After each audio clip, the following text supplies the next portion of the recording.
Good morning, everybody. My name's Bill Johnston. You guys might know me as Bill Mozaik on the Facebook group, but I'd like to welcome everybody to Unlocking the Secrets to an Organized Product Library with myself and a Mozaik trainer named Ken Roberts.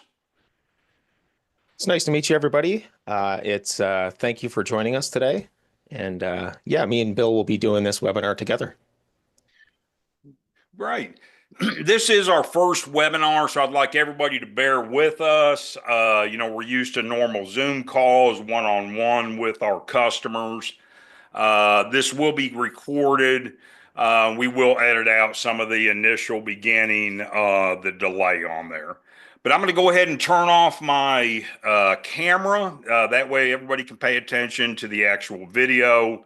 And I hope everybody comes through this meeting learning some additional items in Mozaik. Now, the first thing we'd like to do is when we go through this meeting is we're going to be discussing how to back up your Mozaik and how to restore your Mozaik.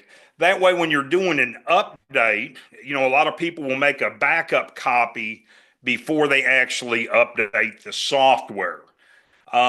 If you look at the backup items here and the number one, the folders to back up. If you are concerned about what folders to back up in your software, please go to the File menu in your software, Preferences, File Locations, and that'll display the Data, Images, Insert Libraries, Jobs, Product Libraries, and Textures folders. All of those folders will be your backup folders. Those are the same folders you will file share. Another thing we are going to be talking about today is how to create a custom product library, how to create your own library so it's unique to your company, and how to master your construction methods, how to save your construction method, and how to bring it into your settings tab and saving it to a settings template.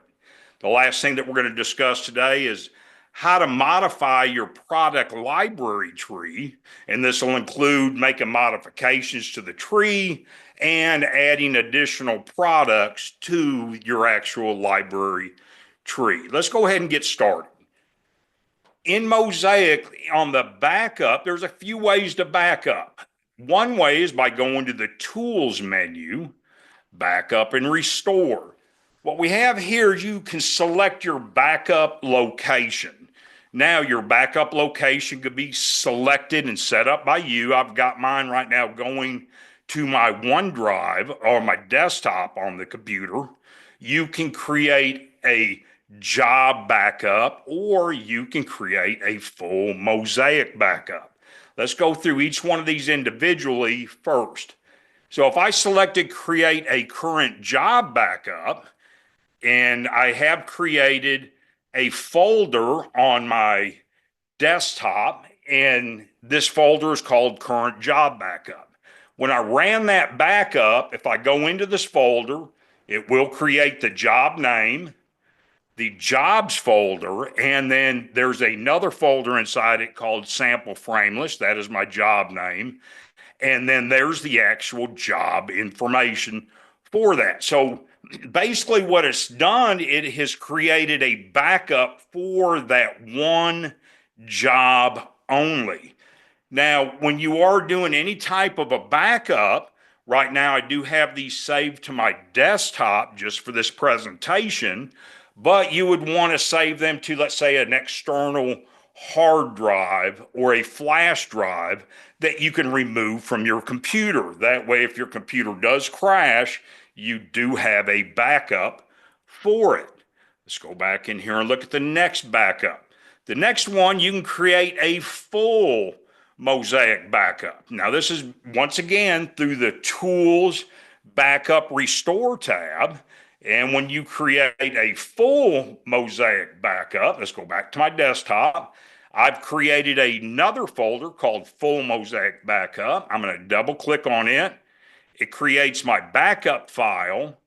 And this backs up my Mozaik. It'll back up the data, insert library, jobs, and product libraries folder from your C drive or from your backup location, such as your Dropbox location. Now, there are two folders that are missing from here. One is the images folder and one is the textures folder.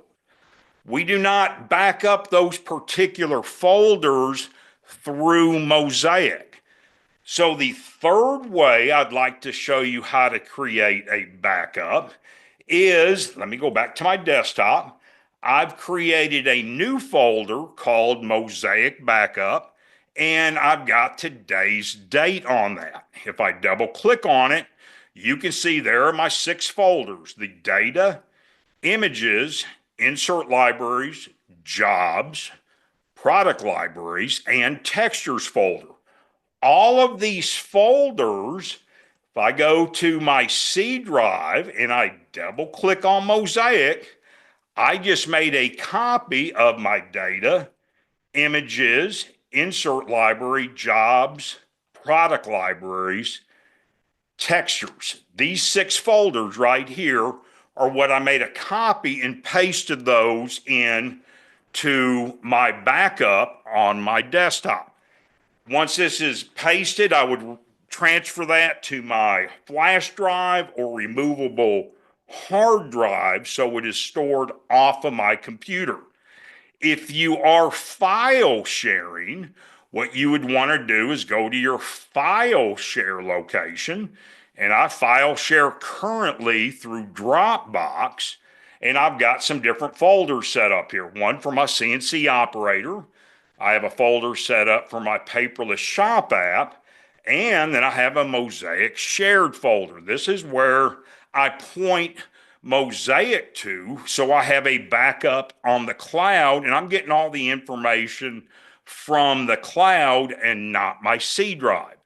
So you can see that the same 6 folders: your data, images, insert library, jobs, product libraries, and textures. I would make a copy of those, and then you could put those on an external hard drive or a flash drive if you would like. One thing about pointing your files in Mozaik to a cloud service such as Dropbox is a lot of the cloud sharing services do have an automatic backup feature involved in that. And let's go back into Mozaik, and I'm going to cancel this out.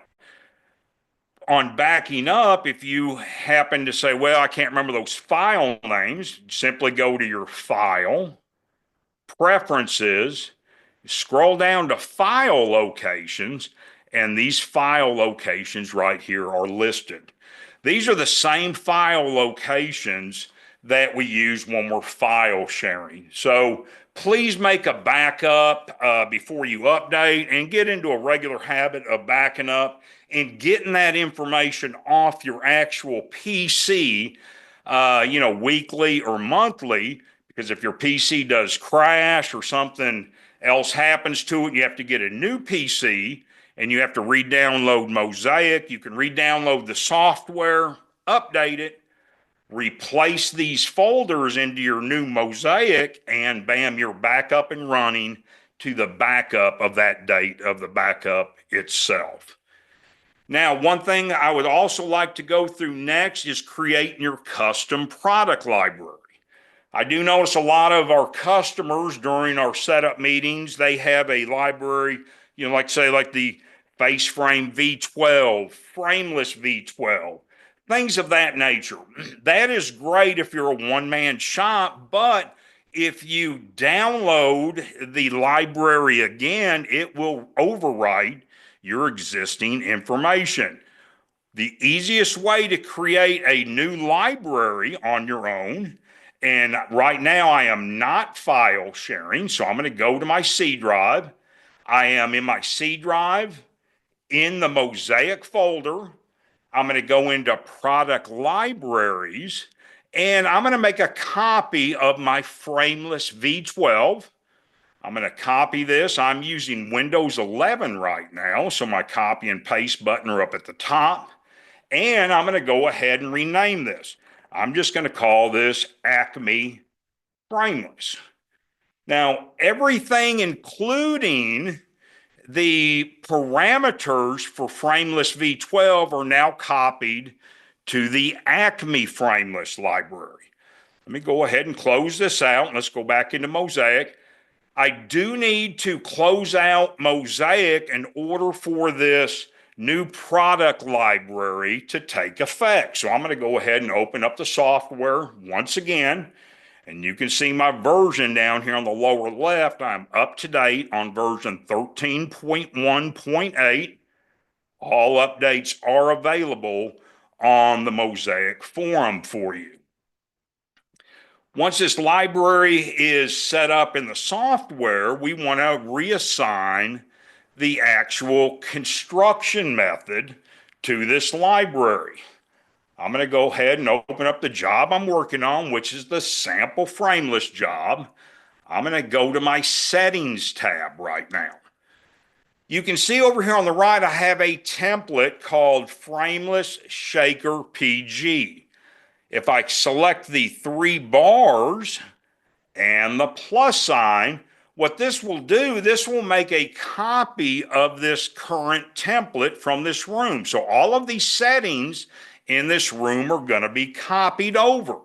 I'm going to select yes, and I'm just going to call this, how about Acme Frameless, and I'm going to call this PG for my paint grade. Now, you can set this as a default if you'd like to.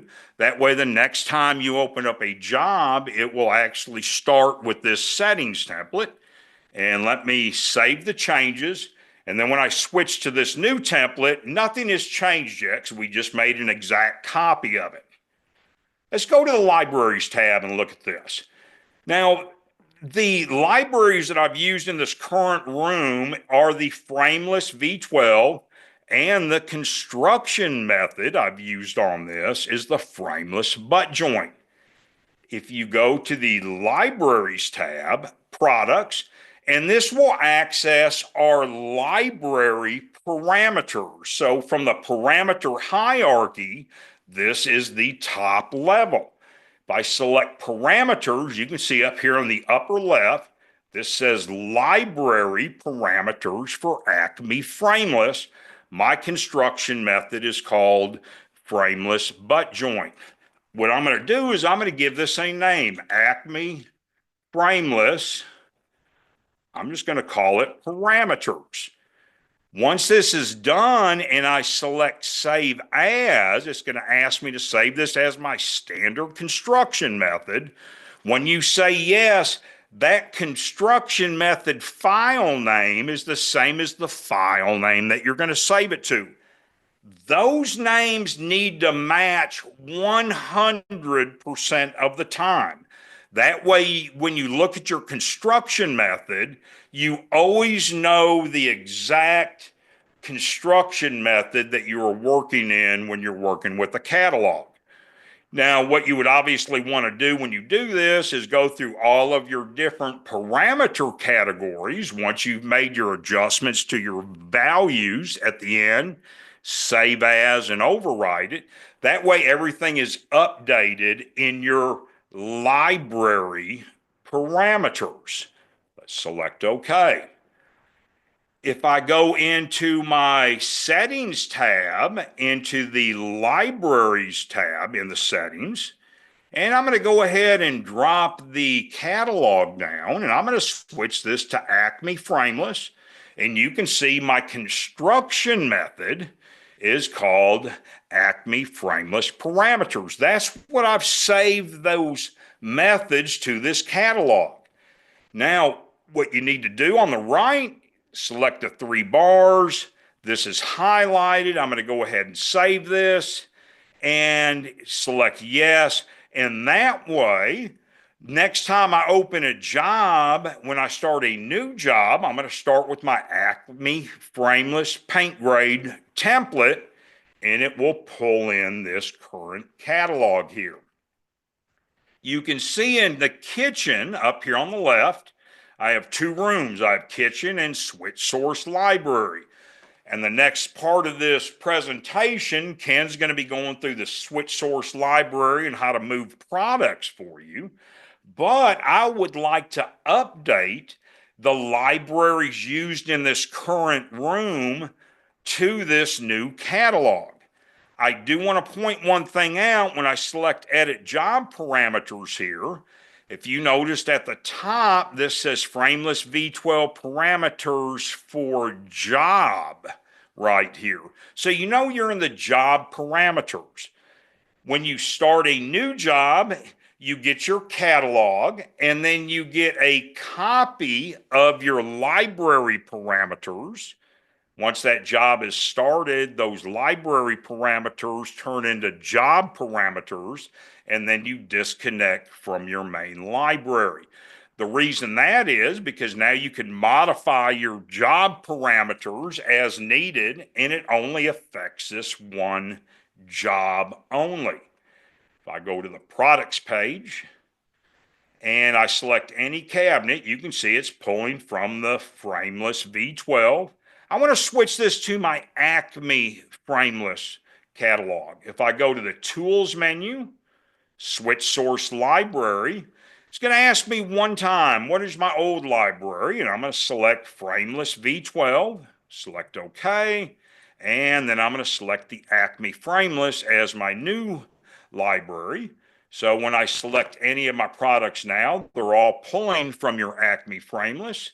And if I go back into my settings tab here, into my libraries, you can see right here, libraries used in current room, I am using the Acme frameless, and there's my construction method. So that is a really good way you could set up your own catalogs for frameless. If you're a face frame builder, I would set up a new catalog with a new construction method for half-inch overlay, full overlay face frames, inset face frames. If you do an inset frameless, set up a new catalog for that. You can save those to new templates, and they are really easy to switch around. So when you start a job, you can switch a template. It automatically calls in all that correct information. Then, of course, if you need to make any adjustments to your doors or drawer boxes, you can do that at that time. But learning how to create a catalog, how to back up your software, especially before any kind of an update or on a weekly basis, and creating these settings templates is very helpful, to move forward. Now, we've kind of gone through the backup and restoring Mozaik. I've pointed out where the folders reside, whether you're file sharing or if you are actually just pointing your Mozaik to your C drive. We've talked about how to create a custom product library. Well, Ken, if you want to go through and take over and go through the product library tree modifications. Sure. So I'm going to jump to our switch source library room, and we'll come take a look in here. So in this room, I have two cabinets that are not standard that I've edited. And, I've kind of decided that these are going to be products that I'm going to reuse over and over again. So I want to get them saved to my library so I don't have to edit these every single time. So let's hit our edit button. And the first thing we're going to do is that this is no longer a 3-drawer bank. So we want to give this a unique name. So maybe we call this base bottom drawer. And you could come up with abbreviations, or you can type your full product name out there. I'm going to use an abbreviation, and I'm going to describe the product in my description. So I'm going to call this the base bottom drawer. Now I will save this to my library. As we can see that this product is from our V12 library. So I'm going to save this to the library, and we'll say yes. And now this is in our frameless V12 library. But we've also created a new library called the Acme Frameless Library, and I want to make sure that this product is also in that library. So there's a couple ways we can do this. The first way is that we can go directly into the Mozaik folder and we could copy the MOZ file from one library to the other. So if I go into my Mozaik folder, product libraries, I'll go into that frameless V12 and I'm going to take a look at our products. We'll scroll down and we can see there's our BBD, so our base bottom drawer product that we just created. I'm going to copy that, so Control C with my keyboard. I'm going to jump back and now we're going to go into our Acme library. So there's our Acme frameless. I'm going to jump into the products and we're going to paste that BBD MOZ file into this library. Now we can jump back to Mozaik. Let's go take a look at that Acme library. So we'll go to Libraries, Products, and then here's our Acme Frameless. You'll notice that we don't see the product in here. It's not in here yet. So what we're going to have to do is import it. So I'm going to right click on the root folder I want to add this to. I'm going to click Add, and I'm going to click Product. Now I want to import an existing MOZ file that is in that folder. So I'm going to hit Import. And I'm going to go down and find that BBD MOZ. We'll click Open. We'll click OK. And now we can see that we now have that base bottom drawer in our Acme library as well. Now, the second way that we can transfer products from one library to the other is with the switch library function that Bill mentioned earlier. So let's take this stacked wall cabinet. First, we have to deal with the naming. This is no longer just a normal wall pair door. This is going to be a wall stacked, and we can say a pair door. And again, we're going to use our description to describe this. So we'll say wall stacked pair doors. Let's say OK. We're not going to save it to our library. So now when we select this, we can see this is coming from our frameless V12. We're going to go to Tools, Switch Source Library, and I'm going to say I want the cabinet from my frameless V12 and I want to push that to my Acme frameless library. I'll say OK. Now when we select this cabinet, we can see that this is now pulling our Acme frameless parameters. Let's go Edit, and we can now save this to the library. We'll say yes, OK. Let's go take a look at our Acme library. And if we scroll down to the bottom, we're going to see that wall stack two door. So with this method, we don't have to import the product into our library. We simply have to switch the source library and save it to the new library. Now, this is sitting right now in our root structure. So this first level of folders is called our root folders. Now, when we look at our library, these folders are automatically expanded, so we can by default see what's inside of these folders. These folders are subfolders, and these are going to come by default contracted. So it's an extra click to see what is in here. So when you're planning your library and organizing everything, you kind of want to think about that. Where do I want to place these products? So the way you want to think about setting up your library is the same way you think about setting up the assembly station at your shop.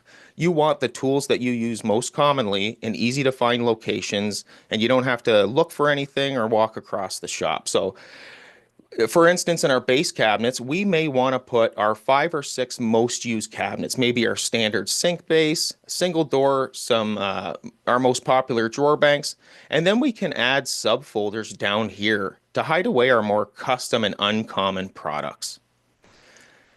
In our wall cabinet section, we don't have a spot for that wall stack, so let's create a new folder for that. I'm going to go to the wall cabinets root folder, right click, and I'm going to add a new folder. Just a normal folder. I don't want to add a new root folder. So I'm going to add a new folder, and we'll call this wall stacked cabinets.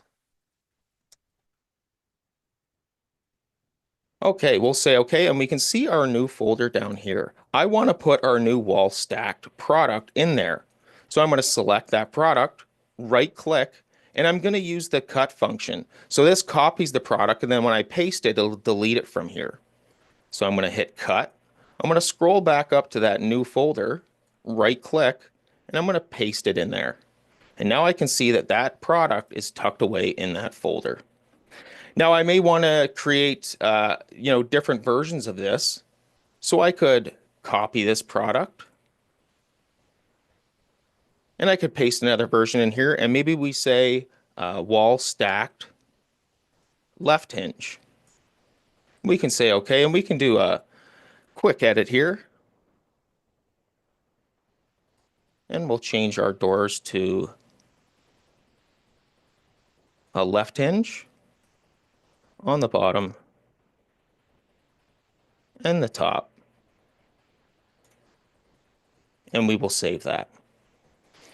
And then you would just, you'd create a right version, and then we would have our new little version of our wall stacked cabinets in there. So that's how we can keep this organized. Now, you want to be careful because we can create folders within folders.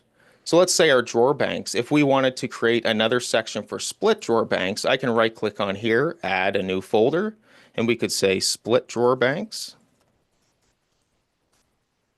And then I could put my split versions of my drawer banks in here, but you want to be careful because now we're adding clicks. So now I have to click to get into my drawer banks, and now I have to click another folder to get into my split drawer banks. So just put some thought into that, how you kind of want to lay this out, how it's going to be best organized and easily accessible for your most popular products. Saving clicks is always worth it. And then you want to put a thought into how you're going to name your products. So these products right now just have full names, but you may want to think about abbreviating products. So we have our different sink base versions, our different regular standard bases, full height door bases, and we can kind of carry through an abbreviation method through those cabinets. The one thing that isn't going to work with this switch source library, let's say we wanted to add miter fold shelves to our Acme frameless library. Well, our miter fold shelves are in their own library. So let's drag in a miter fold finished both. I'm going to go to Tools. I'm going to go to Switch Source Library, and I'm going to take it from the miter folds because I want to pull this from the miter fold library, and I want to send this to our Acme frameless library. We'll say OK. But you'll notice that when I did this, our picture preview is now broken, and we're not showing any textures. And that's because this product is run with a SketchUp model. So let's just go ahead and save this into our library. So I'm going to click Save to Library. We'll put that in the Acme Frameless. But I have to do some manual work here. I'm going to have to go get that SketchUp model and pull it into the new library. So again, we're going to go to our Mozaik folder, Product Libraries. We'll go into our miter fold library and Products. And we'll notice that we have different file types in here. We have the MOZ files, which is our Mozaik products, and then we have the matching SketchUp file.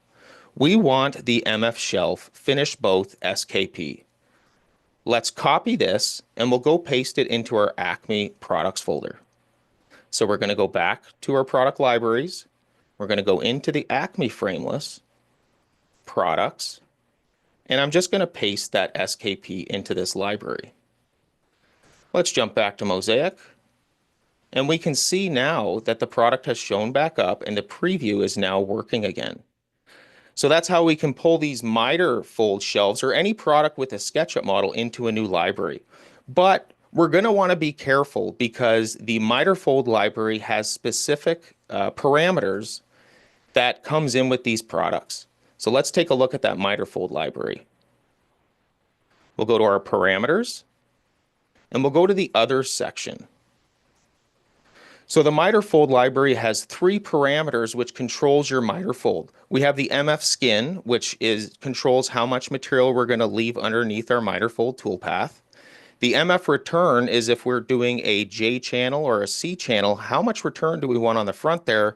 And our MF return back is going to be for our C and J channels for the back return. So we're going to want to add these parameters to our Acme library if we do plan on doing this. So we would go to our Acme library, parameters, other, and we'll have to manually add these parameters in here. So the first one would be our MF skin. And we would, write yourself a description so you remember exactly what it controls. We would have our MF return.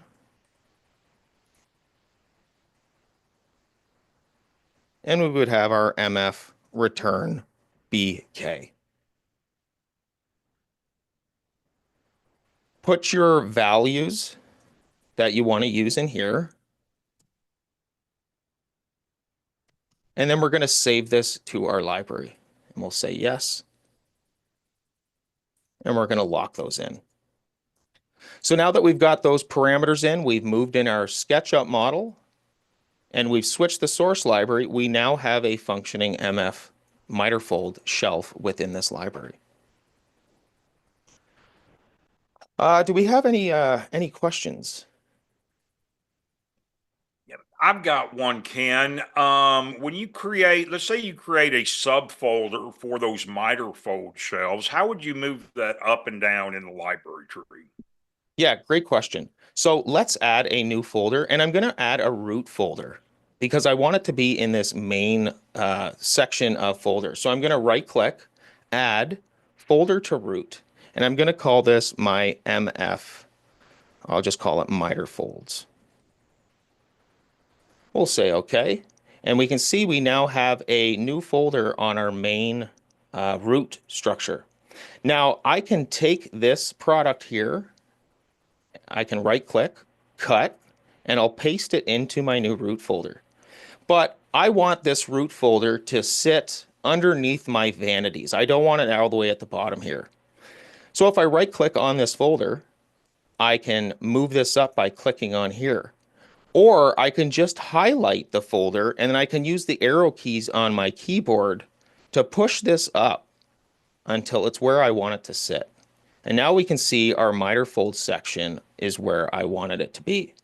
We can also do that with cabinets within folders. So if I wanted to move this cabinet door down one spot, I can select the cabinet door, hit my arrow key down, and that's going to push it down one level.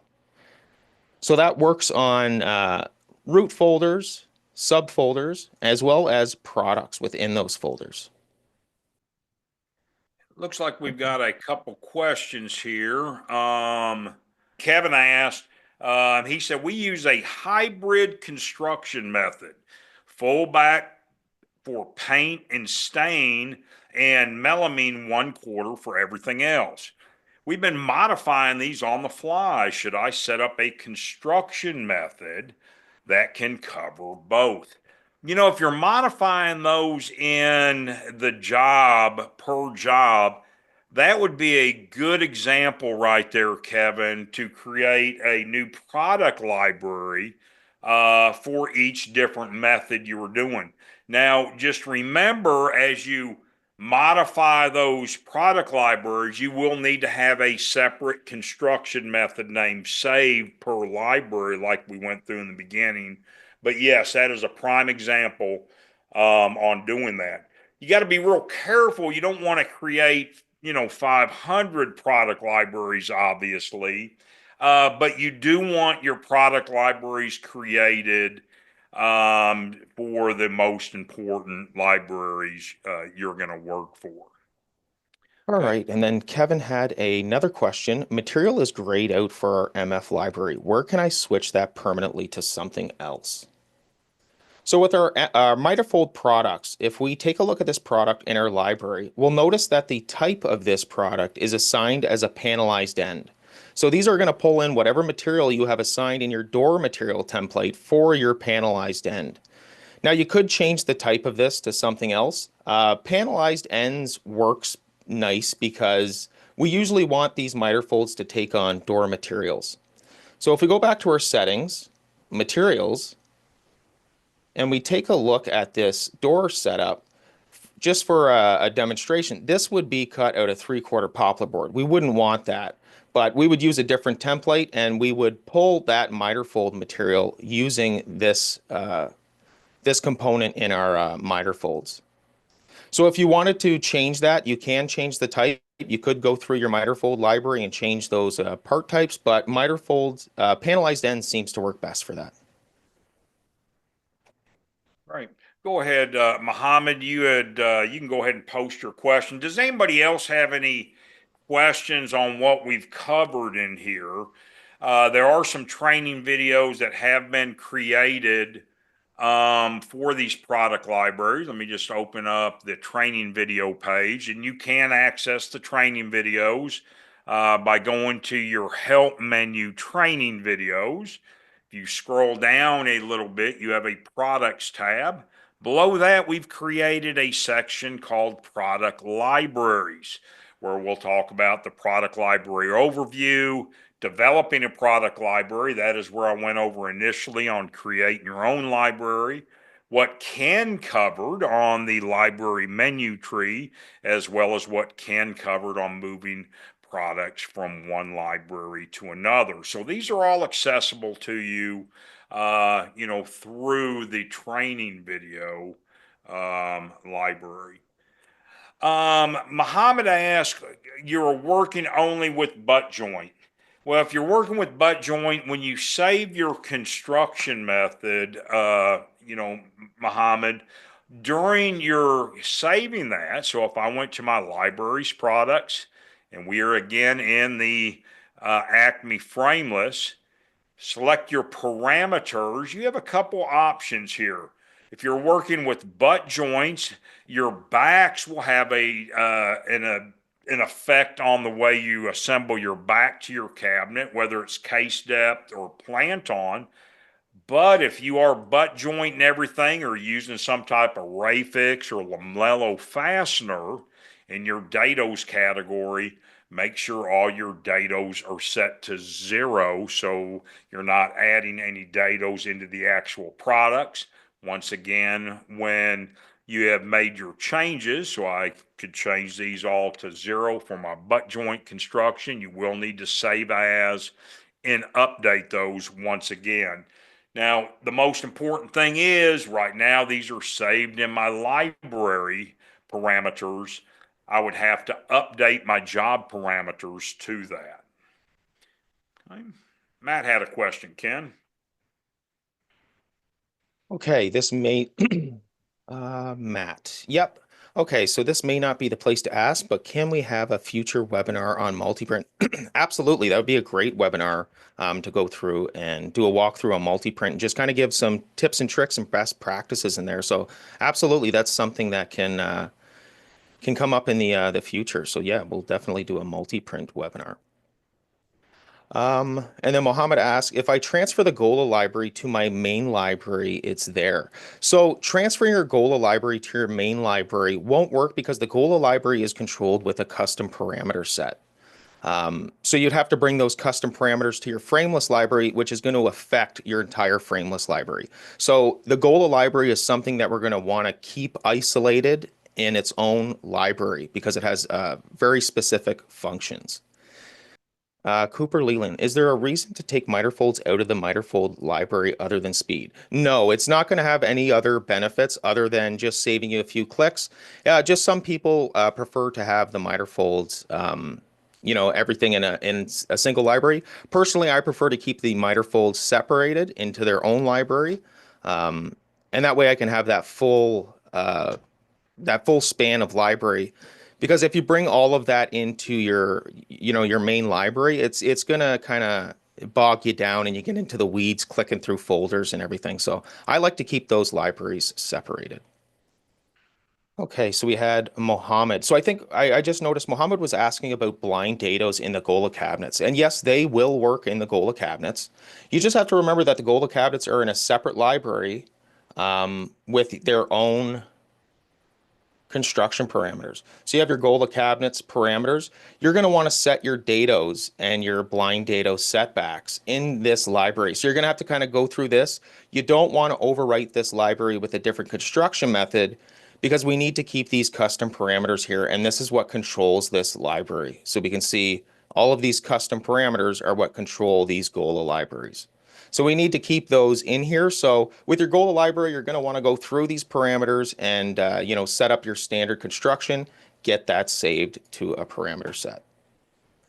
And then Mohammed was asking, regarding the Gola library, when I change drawer sizes, my runners enter in contradiction with the opening for the channels. So when you're dealing with the Gola cabinets, you're going to want to make sure you use your parameters to identify your face heights. So we have a 6 and a 7 and 7/8.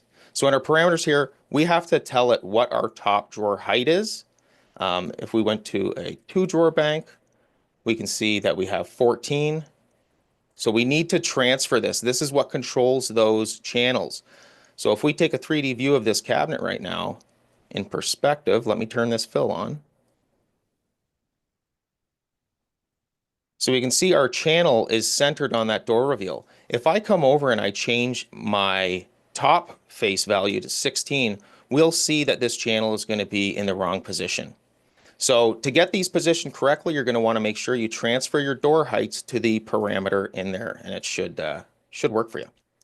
Charlie, I don't have a question. I have a statement. Thanks for putting time into this webinar. A lot of great information in here. Thank you. Well, Charlie, thank you so much. You know, we try very hard to produce our training videos. I know I've met a lot of you guys, whether it be at a trade show or one of the events that Nick Frost has put on, and you know, you probably recognize my voice anyway if you've been listening to the training videos. I do have a face for the radio, so I don't display my face, in the videos. Plus we want you to pay attention to what we're trying to teach you, and we really appreciate everybody joining in, for this webinar. And it looks like we have one last question from, we could actually take a few more questions from Blake. You go ahead with that, Ken. So Blake asks, coming from a 99% face frame shop, what is the best way to tackle overlay versus inset versus beaded inset? Say separate libraries or separate construction methods for a single library? And the best way to call out construction methods if single library is the best option. So the best way to handle that is to create separate libraries. You don't want to have to juggle your construction methods back and forth between libraries within a job, and separating them into different libraries also gives us the flexibility to mix and match those libraries within the same room of a job. So I always recommend, start with, one of your face frames, get those parameters dialed in the way you like them. So you get all your dados and butt joints and all of your boring and everything set in. Then you can create a copy of those parameters and then change your style to inset. And then that way you just have a few adjustments in those parameters to dial in that construction method. And then you could, do another copy with your beaded inset. You're going to change a few parameters in there. But I would recommend breaking these into separate libraries. It's just easier to manage. And Ori Turner has a question here. And Ori, the question was, when adding the user parameters, do you have to type, or is there a way to import multiple at once from the original library? Let's go up to our Libraries tab, Products. We're going to go back into the Acme Frameless, and I'm going to select the parameters here. You can see when you come up to any category, you just have access to your custom parameters. For user parameters, you will need to go to the other. And if you want to add a user parameter, you will select add down here at the bottom. There is not a way to import a user parameter in, but if you added those manually to your library in the other parameters or in the others category, you would save it back. So you would have to manually enter those, into that particular library. All right. And then we have a question from Sean. Sean is asking face frame versus full overlay. Okay, so the difference between face frame and full overlay, they're both face frame cabinets. So full overlay comes in a couple different styles. So you have a frameless full overlay, which this is going to be a European style with no face frame. And then we have the face frame full overlay. So let's go to our face frame cabinets. We'll grab one of these and we'll go to our face tab. Now, this is a regular face frame. So this is an overlay. On this style, we are dictating how much of an overlay do we want our doors to overlap our frame. Now, the other method is our full overlay. Now, this method is also a face frame cabinet, but with this method, we are dictating what our reveals are. So we're no longer specifying how much of an overlay we want. We're now specifying our reveals. So both face frame construction, it's just behaves differently with the overlays and reveals. And then the other type of framed cabinet is your frame inset, and that's just going to push your doors so they are on the same plane as your face frame, so everything is flush on your cabinetry. And to add to that, I'm going to bring this back to your face frame construction method. In your parameters, Sean, in the face category, you do have your construction method. This one is set to face frame. If I select the blue question mark, you would change this construction method to full overlay. And if you look at this, cabinets have a face frame. Door and drawer fronts are calculated using the reveal parameters from the door category.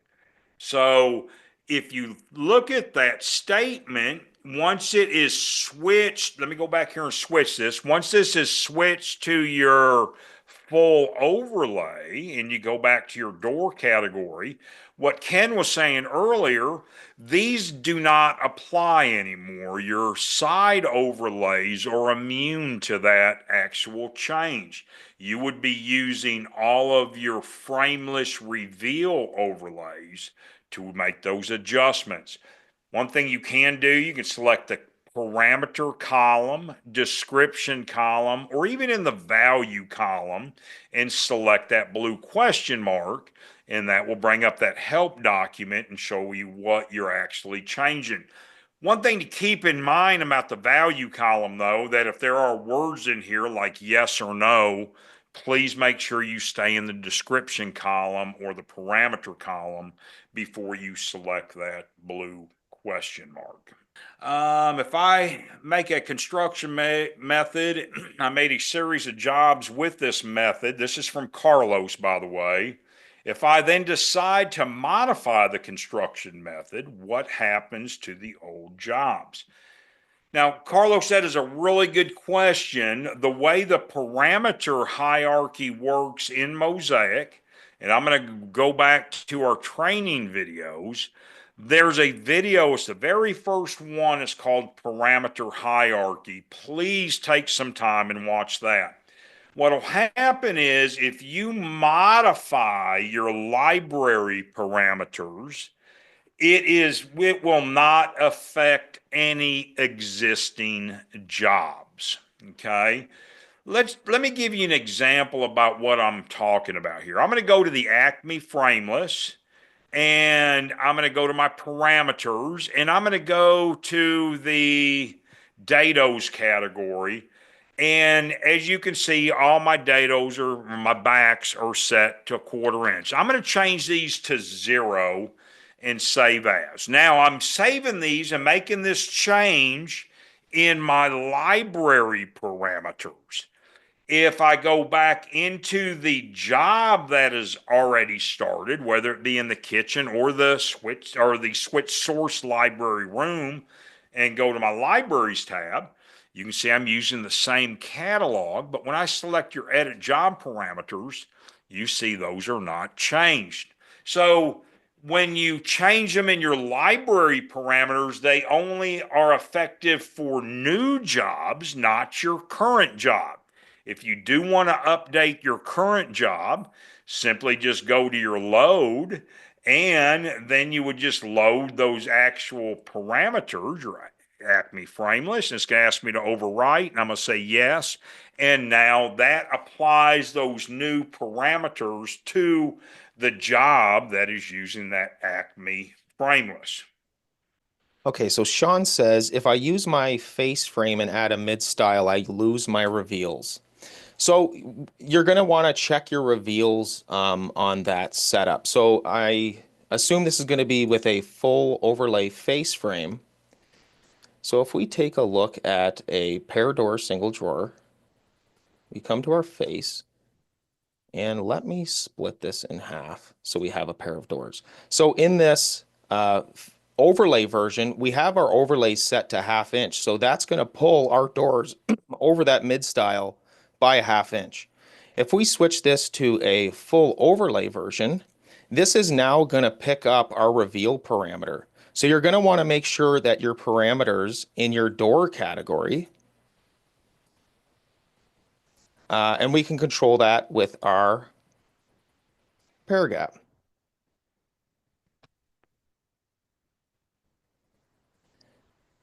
Or I actually want to grab my mid reveal on that.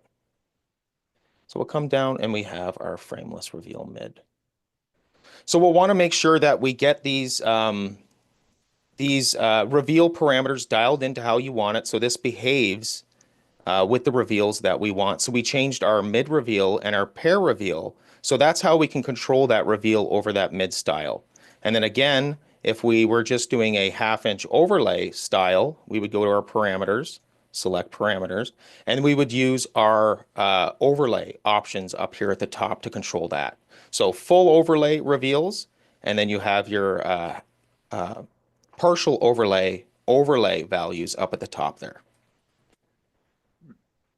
Yeah, I think the what's happening, Sean, just like what Ken said, is that you're using a face frame construction method instead of a full overlay construction method. I'm going to reference back to the training videos, if I could, just for a second. And if you scroll down here, you have some videos that'll kind of go through some frameless parameters and face frame parameters. Please watch the video right here. It's called Full Overlay Face Parameters. That'll kind of show you how to switch your construction method from your face frame to your full overlay. And I believe that would probably solve what you were actually looking at there. Ken, if you'd like to go ahead and finish up.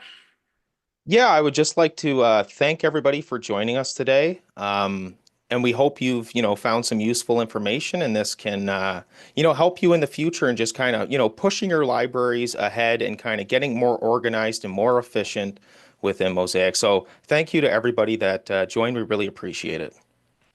Yeah, I want to thank everybody also, and please utilize the help desk by going to your help menu in Mozaik, email current job to help desk, and that way we can help you out. Our help desk technicians are great, and we'll try to help you out with any job that you do have. And like Ken said, thank you so much for joining this webinar, and hope to see you on some future one. Thanks, guys. Thank you, everybody.